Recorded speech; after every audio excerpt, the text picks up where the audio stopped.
ഇന്നലെ ശ്രീ സാന്ദ്ര തോമസിൻ്റെ ഒരു വീഡിയോ രാത്രി കാണാനിടയായി. സത്യത്തിൽ ആ വീഡിയോ കണ്ടു കഴിഞ്ഞപ്പോൾ അയൺ ലേഡി എന്നോ പെൺപുലി എന്നോ എത്ര ബോൾഡായൊരു സ്ത്രീയായിട്ടാണ് എനിക്ക് പുള്ളിക്കാരത്തിയെ തോന്നിയത്. അതിന് തന്നെ പുള്ളിക്കാരത്തി ചെയ്ത പ്രവൃത്തിക്ക് അഭിനന്ദനങ്ങൾ. ഫ്രൈഡേ ഫിലിം ഹൗസിൻ്റെ സിനിമ സാന്ദ്ര തോമസും വിജയ് ബാബുവും കൂടിയിട്ടാണ് കുറച്ചുനാൾ പ്രൊഡ്യൂസ് ചെയ്തതും പിന്നീട് അവർ തമ്മിൽ പിരിയുകയും ഫ്രൈഡേ ഫിലിം ഹൗസിൻ്റെ പൂർണ്ണ ഉത്തരവാദിത്തം വിജയ് ബാബുവിന് കൈമാറിയിരുന്നു. അതെല്ലാവർക്കും അറിയാവുന്നതുമാണ്. സാന്ദ്ര തോമസ് ഒരു ഫിലിം പ്രൊഡ്യൂസർ ആണെന്നുള്ളതിന് ആർക്കും ഒരു ഡൗട്ടുമില്ല. പ്രൊഡ്യൂസേഴ്സിൻ്റെ അസോസിയേഷനിലെ ഇലക്ഷനുമായി ബന്ധപ്പെട്ട് സാന്ദ്ര തോമസിൻ്റെ പത്രിക തള്ളുകയുണ്ടായി.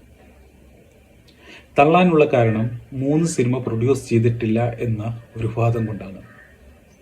സെൻസറിങ് ചെയ്തിട്ടുള്ളത് സാന്ദ്ര തോമസിന്റെ പേരിലാണെന്നും എല്ലാ ഡോക്യുമെന്റും പുള്ളിക്കാരത്തി സബ്മിറ്റ് ചെയ്തിട്ടും പ്രൊഡ്യൂസേഴ്സ് അസോസിയേഷൻ അത് തള്ളുകയുണ്ടായി. ശ്രീ സുരേഷ് കുമാറൊക്കെ എത്രയധികം വോയിസ് എടുത്തിട്ടാണ് പുള്ളിക്കാരത്തിയോട് കൈ ചൂണ്ടിയിട്ടും കളിയാക്കിയിട്ടും ഒക്കെ സംസാരിച്ചു. എന്നാൽ വളരെ നല്ല സൗമ്യതയോടെ വളരെ നല്ല ഭാഷയോട് കൂടിയിട്ടാണ് പുള്ളിക്കാരത്തി സംസാരിച്ചത്. നമ്മളൊക്കെയാണ് ആ ഒരു സിറ്റുവേഷനെങ്കിൽ വോയിസ് റേസ് ചെയ്യുകയും എന്തൊക്കെയാണ് സംഭവിക്കുകയെന്ന് നമുക്ക് തന്നെ അറിയില്ല.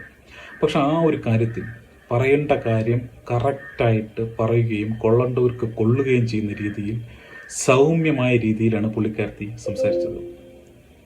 പുള്ളിക്കാരത്തിക്ക് എല്ലാവിധ അഭിനന്ദനങ്ങളും സപ്പോർട്ടും നേരുന്നു.